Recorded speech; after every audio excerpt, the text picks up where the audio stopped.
आज हम लोग क्लास 12 का रासायनिक बलगतिकी केमिकल काइनेटिक चैप्टर से शून्य कोटि अभिक्रिया का समाकलित वेग समीकरण निकालने के लिए सीखेंगे। तो इस शून्य कोटि अभिक्रिया के लिए समाकलित वेग समीकरण मान लेते हैं, माना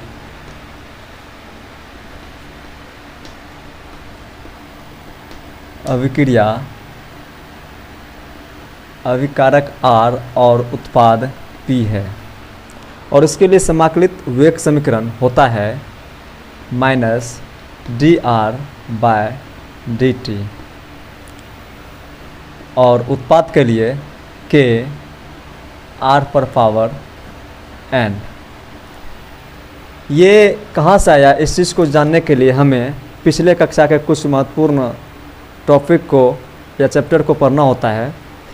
11th में ये चीज़ें दिया हुआ है, कैसे आता है। अगर वो चीज़ नहीं पढ़ें तो यहाँ डायरेक्ट समझ में नहीं आएगा। इसलिए इसको हम करते हैं क्या, इसको थोड़ा सा शून्य कोटि अभिक्रिया का समाकलित वेग समीकरण ज्ञात करने के लिए इस चीज़ों को याद कर लेते हैं। अगर जानते हैं अच्छी की बात है, नहीं तो इसको याद कर लेंगे।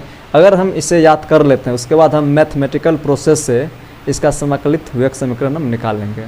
तो चलिए, ये चीज़ें होने के बाद, चूँकि यह शून्य कोटि की अभिक्रिया है, शून्य कोटि की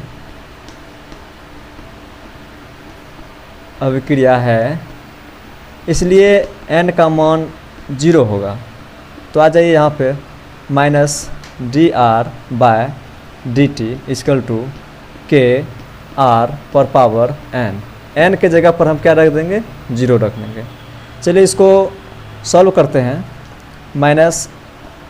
-dr/dt बराबर K r⁴0। किसी भी संख्या या फिर किसी भी संख्या पर अगर 0 पावर आ जाती है तो उसका मान 1 हो जाता है। तो 1 को हम लिखते नहीं हैं, इसलिए लिख देते हैं, कोई दिक्कत नहीं है। इसलिए -dr बराबर K dt हो जाएगा। इसलिए dr बराबर -K dt। चलिए अब इसका हम लिमिट के अंदर जो है इसको समाकलन करेंगे। इसमें लिखेंगे कि दोनों तरफ समाकलन करने पर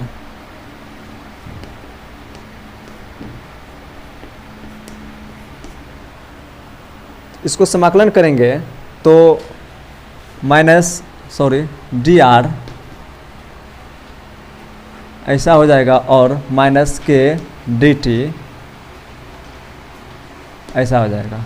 अब इसमें हम लिमिट लगाएंगे, जैसा कि अपर लिमिट और लोअर लिमिट होता है।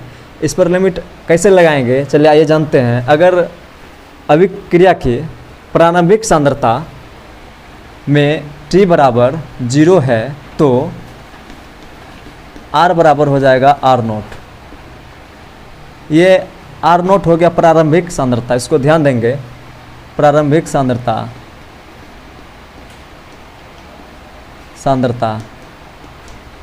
अभिक्रिया की। अगर t बराबर t हो तो r बराबर हो जाएगा rt। अब इसको हम इस समीकरण में लगाएंगे तो ये r है, तो r के लिए हम लोग ये r वाली लिमिट लगाएंगे, अपर लिमिट और लोअर लिमिट। तो इस तरह से होगा, लिखेंगे r0 to rt और dr बराबर। अब इसमें भी लिमिट लगाएंगे, माइनस है इधर और ऐसा है तो 0, ये t लगेगा, ये वाला 0 से टू t गया है तो यहाँ पर 0 रख देंगे और t रख देंगे। ये है K dt।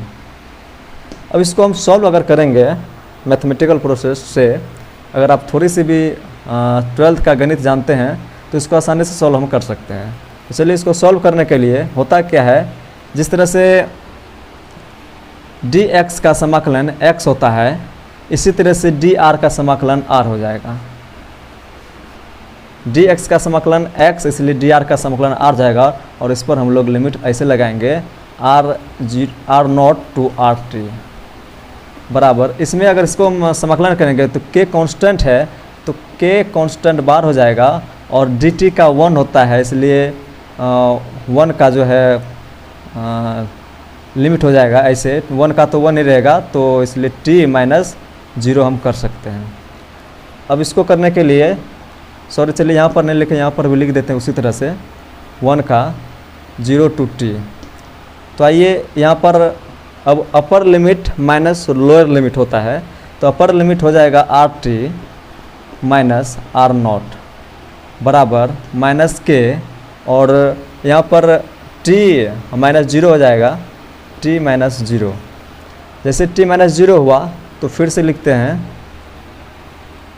RT minus R0 बराबर माइनस के, t माइनस 0 t, इसलिए